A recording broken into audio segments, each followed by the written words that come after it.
Добро пожаловать в Санта-Барбару, один из самых очаровательных и живописных городов Калифорнии, который часто называют американской ривьерой. Если вы планируете путешествие в этот город и не знаете, с чего начать, то смотрите наше видео до конца, где я поделюсь нашим маршрутом. Итак, поехали! Одним из самых популярных мест для посещения в Санта-Барбаре является гавань, или Санта-Барбара-Харбор. И наш первый день начался именно с прогулки по гавани. Это место буквально пропитано атмосферой моря. Отсюда открываются потрясающие виды на Тихий океан и горы Санта-Инес, что делает ее популярным местом для прогулок, отдыха и морских приключений. Здесь можно увидеть десятки катеров и яхт, мирно покачивающихся на волнах, а также встретить профессиональных рыбаков и любителей водных видов спорта. Здесь можно заняться каякингом или просто насладиться морским бризом, сидя на пирсе с видом на бескрайние воды океана. Город получил свое имя в честь Святой Варвары, в испанском варианте Санта-Барбара, которая почитается в христианской традиции как мученица и покровительница моряков и всех, кто связан с опасной работой, включая шахтеров и инженеров. История названия города восходит к периоду испанской колонизации Калифорнии. В 1602 году испанский исследователь Себастьян Вискаина открыл побережье возле современного города и назвал его в честь Святой Варвары. Согласно легенде, его корабли попали в сильный шторм в ночь на 4 декабря, день, посвященный этой святой в католическом календаре. Когда корабли чудом спаслись, Вискаина посчитал это заступничеством святой и назвал новое место ее именем. Рыбацкий рынок в гавани Санта-Барбары – это настоящая жемчужина для любителей свежих морепродуктов. Каждую субботу с 6 утра до 11 часов круглый год местные рыбаки привозят свой улов прямо с океана, предлагая широкий выбор морепродуктов, различных видов рыбы, крабов, креветок, осьминогов. Уникальной особенностью рынка является возможность купить морепродукты, которые были пойманы буквально несколько часов назад, и насладиться их свежестью. Для тех, кто ищет новые гастрономические впечатления, предоставляется редкая возможность попробовать экзотические деликатесы. Одним из таких деликатесов являются морские ежи, которые здесь продаются в свежем виде. Местные рыбаки предлагают посетителям попробовать ежей прямо на месте, раскрывая их раковины и демонстрируя нежную мякоть внутри. Для нас это был новый опыт.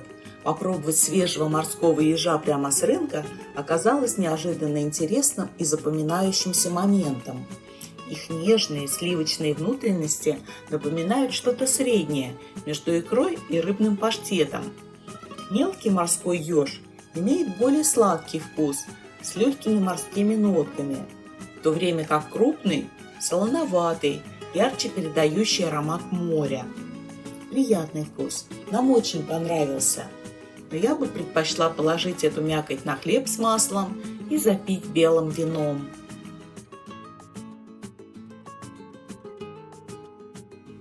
Дегустация таких экзотических деликатесов – это часть уникального кулинарного приключения, которое можно испытать в Санта-Барбаре. Если вы считаете себя гурманом, то рекомендую попробовать. Едем дальше? Ни одна поездка в Санта-Барбару не будет полной без посещения Стёрнс Уорф, старейшей действующей пристани Калифорнии. Это одна из самых примечательных достопримечательностей региона. Парковка первые 90 минут бесплатна. Если вы задержитесь дольше, то придется заплатить $4 за каждый следующий час. Причал был построен в 1872 году и более 25 лет обслуживал пассажирские и грузовые перевозки южного побережья Калифорнии. Городу нужна была длинная пристань, чтобы корабли могли швартоваться во время отлива, поэтому ее длина составляет 700 метров. Названа она в честь строителя Джона Стёрнса.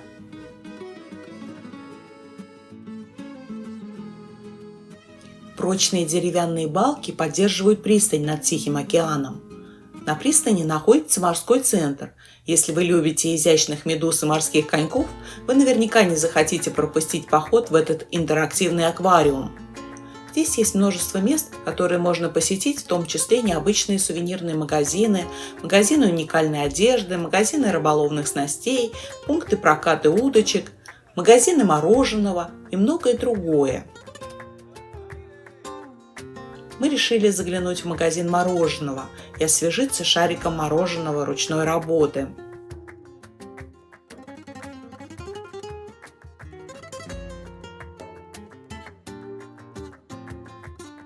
На причале также есть 3 ресторана, которые предлагают широкий ассортимент блюд из свежих морепродуктов, которые буквально поданы с океанского стола на ваш стол. Здесь можно насладиться вкусом местных деликатесов и заказать свежие устрицы, креветки, крабы и многое другое. С пирса можно увидеть морских львов, а при удаче заметить миграцию китов вдоль побережья. Мы отлично провели здесь время. Это идеальное место, чтобы вдохнуть соленый бриз и полюбоваться потрясающим видом на Тихий океан. Продолжаем наше путешествие и едем в центр города, чтобы прогуляться по его улицам.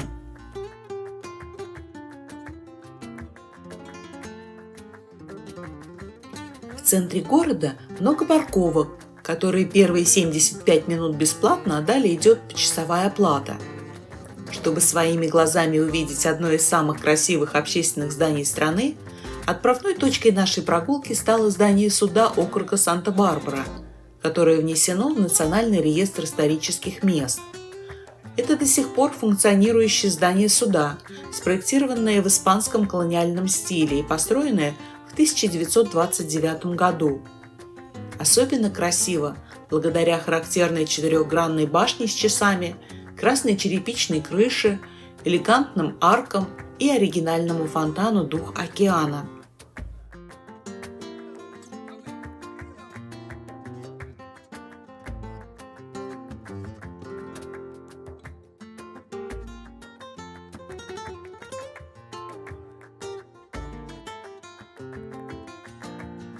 Его тщательно ухоженные сады и просторные газоны стали популярным местом для свадеб и торжеств. Забавный момент. Знаменитый сад когда-то был ареной для боя быков в колониальные времена.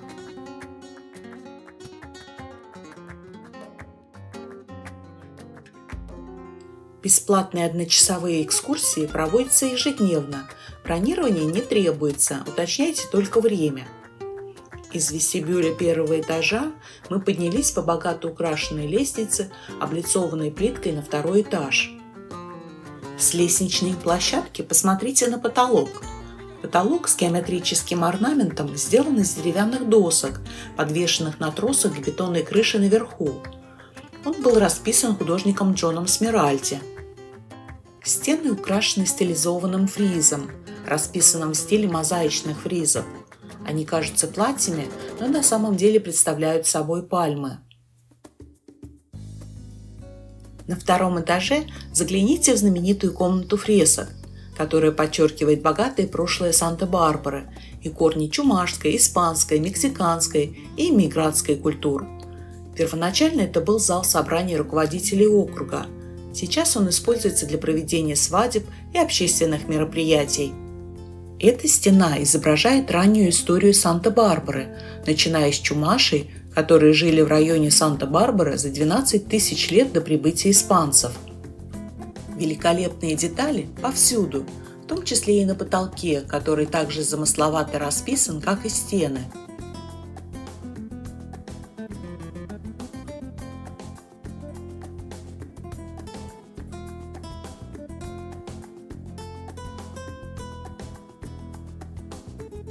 Если вам интересно взглянуть на механизм огромных башенных часов, установленных в 1929 году, то поднимитесь выше по лестнице и загляните в часовую галерею. Вокруг часов находится поясняющая фреска, изображающая историю часового дела с древнейших времен до 1929 года. Здесь присутствует доцент, который ответит на любые ваши вопросы. Она открыта по средам и субботам с 10:45 до 12 часов дня.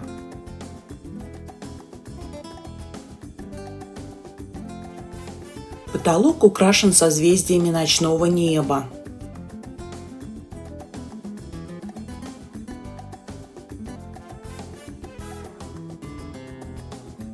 Также здесь можно посмотреть анимационное видео механики часов.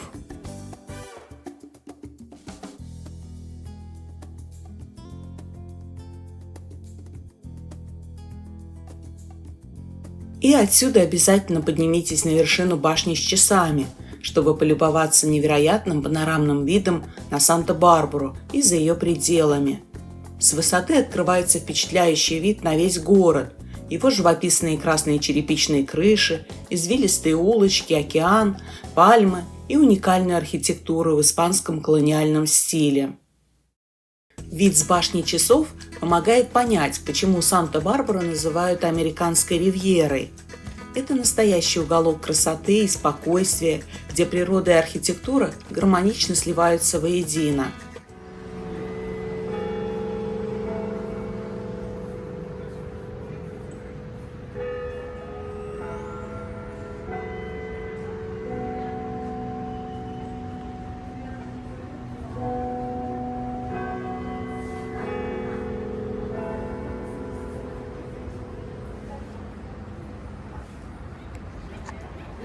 Про здание суда можно очень долго рассказывать, но мне кажется, я ему уделила и так слишком много времени. Так что пойдемте дальше. Дворик Ла Аркада в Санта-Барбаре – это настоящий оазис уюта и очарования в центре города. Атмосфера здесь напоминает Европейскую площадь. Узкие улочки, вымощенные камнем, окружены уютными кафе, ресторанчиками, магазинами и галереями. Здесь можно просто расслабиться, наслаждаясь чашечкой кофе или бокалом вина, любуясь архитектурой и наблюдая за неспешным ритмом жизни.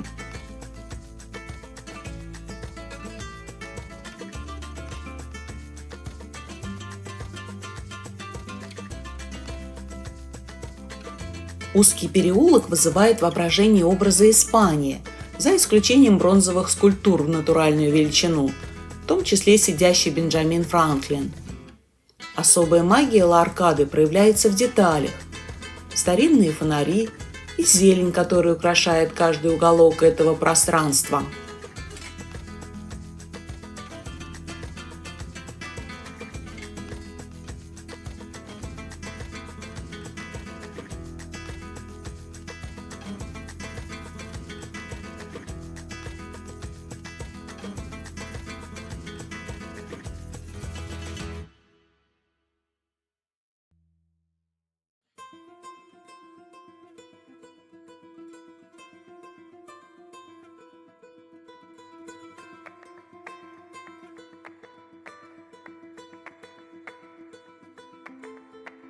В центре города можно посмотреть 8 уникальных домов архитектора Джеффа Шелтона.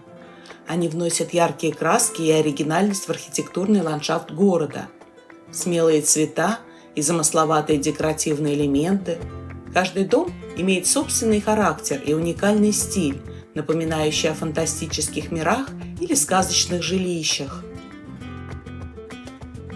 Округлые линии, неожиданные формы окон и дверей, яркая плитка, узоры и мозаики – все это создает необычную архитектурную гармонию, которая привлекает внимание и вызывает улыбку. Прогуливаясь мимо, можно долго разглядывать интересные детали и неожиданные элементы.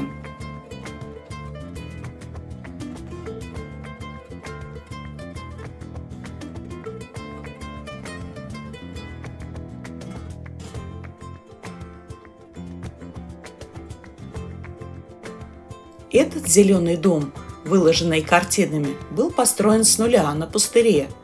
Каждое произведение искусства, украшающее этот дом, было подарено местными художниками или даже некоторыми людьми, не являющимися художниками, которые просто захотели внести свой вклад и стать частью этого проекта.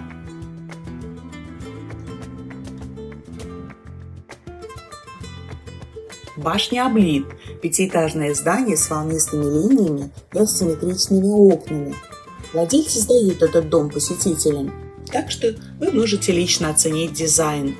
Трехэтажное жилое здание с классическим дизайном внутреннего двора, с яркой плиткой и насаждением экзотических фруктов.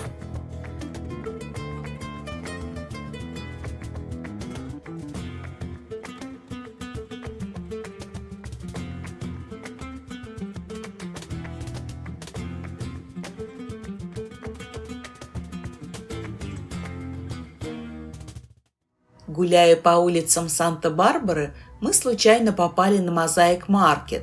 Это рынок, где собираются местные ремесленники и творцы, чтобы представить свои изделия и поделиться своим искусством с гостями города. Здесь можно найти все: изысканную ручную работу из кожи, оригинальные украшения из натуральных камней, изделия из дерева и стекла, мыло и свечи ручной работы, керамику, растения, а также живопись. Если вы ищете особые подарки или желаете приобрести что-то уникальное для себя, то этот рынок – идеальное место.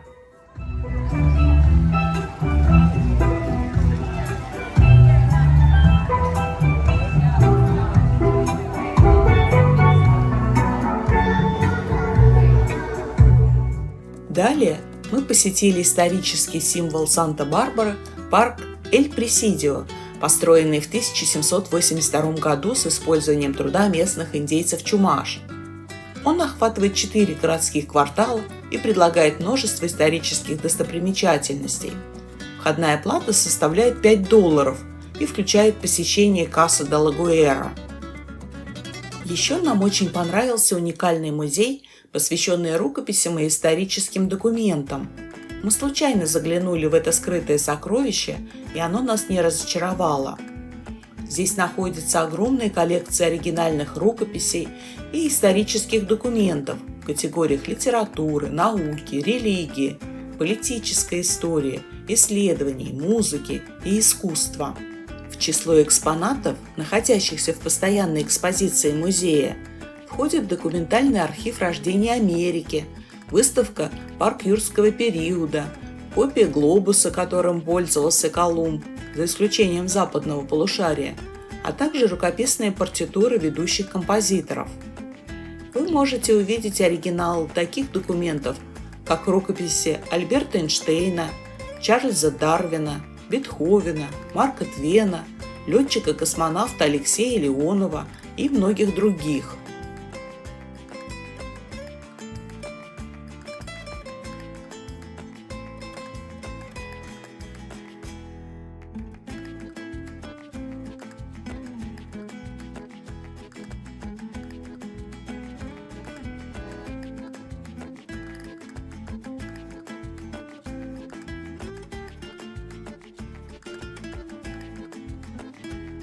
Здесь также находится компьютерная система наведения, использованная при полете на Луну спускаемого аппарата Аполлон-11, рулевой гироскоп ракеты-капсулы космической программы Gemini, а также панель управления первой в мире космической станции «Салют».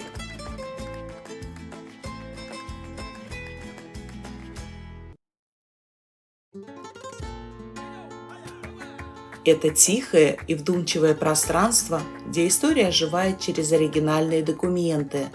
Рекомендую. Нам этот музей понравился даже гораздо больше, чем исторический музей. И, наконец-то, мы доехали до миссии Санта-Барбара. Она основана в 1786 году и является одной из самых знаменитых и значимых миссий Калифорнии. Это 10-я по счету миссия, основанная францисканцами, и одна из немногих, которая продолжает действовать до сих пор. Из-за своей красоты и величественности ее называют королевой миссий.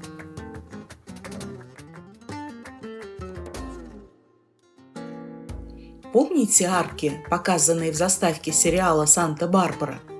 Так вот, они взяты отсюда. Эти арки, олицетворяющие испанское колониальное наследие, стали символом не только сериала, но и всей архитектурной традиции региона. В Санта-Барбаре находятся 2 православные русские церкви, и мы решили заглянуть в них. Первая церковь в Воскресенье Христово оказалась закрытой, хотя Google утверждал, что в это время здесь должна была начаться вечерняя служба.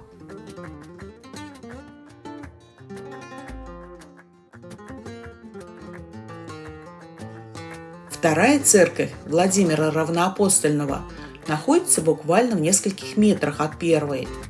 Службы здесь проводятся только в 4-й или 1-й выходной месяца.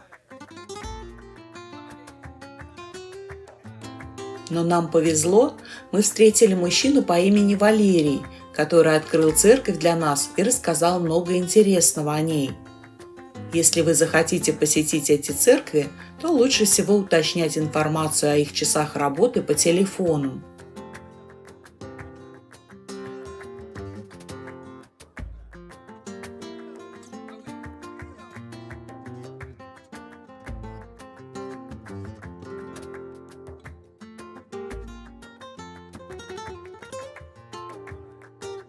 Если будете проезжать перекресток улиц Чапала и Монтесита, то обратите внимание на фиговое дерево Мортон-Бэй, которое является старейшим в своем роде в стране.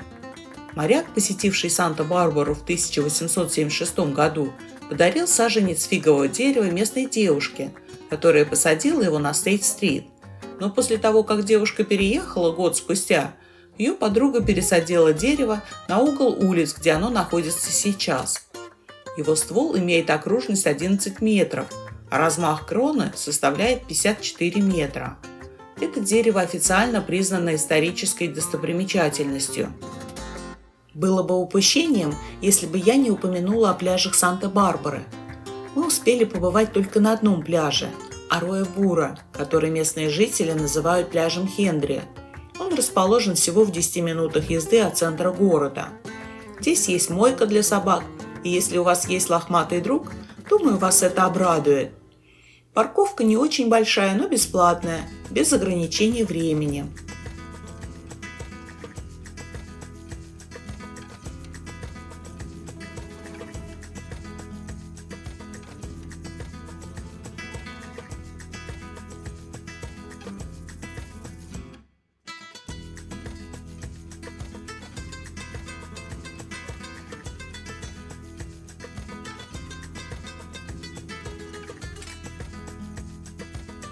Этот пляж известен своей извилистой береговой линией и легким прибоем. На пляже расположен ресторан «Ботхаус». Из ресторана не только открывается красивый вид на океан, но и меню наполнено свежими местными блюдами из морепродуктов.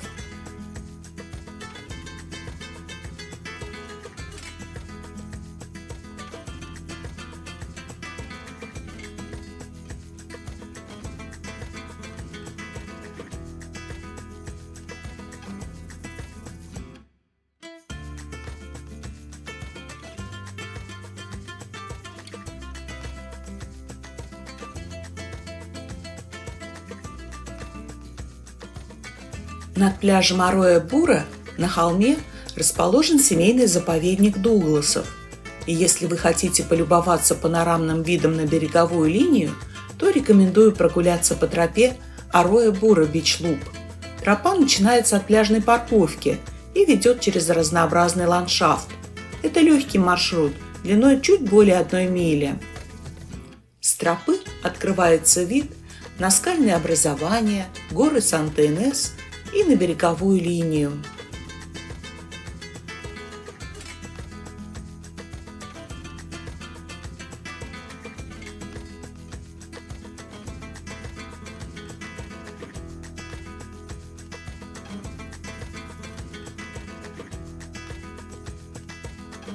Посещая живописный калифорнийский пляжный городок Санта-Барбара, я очень рекомендую сделать остановку и расслабиться в близлежащих горячих источниках. В часе езды от Санта-Барбары можно найти множество горячих источников, но мы заехали на самый ближайший и доступный, известный как Hot Spring Montecito. Это старый заброшенный курорт с горячими источниками 1800-х годов.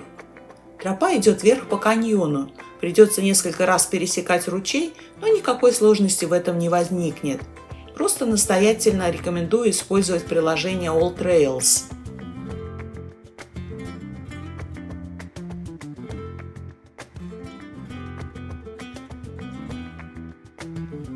Местные жители создали каскадные бассейны со стенами из камней. Для купания доступны несколько бассейнов, причем самая горячая вода находится вверху и охлаждается по мере стекания вниз. Наше 2-дневное путешествие в Санта-Барбару подошло к концу. Надеюсь, вам понравилась наша экскурсия. До новых встреч!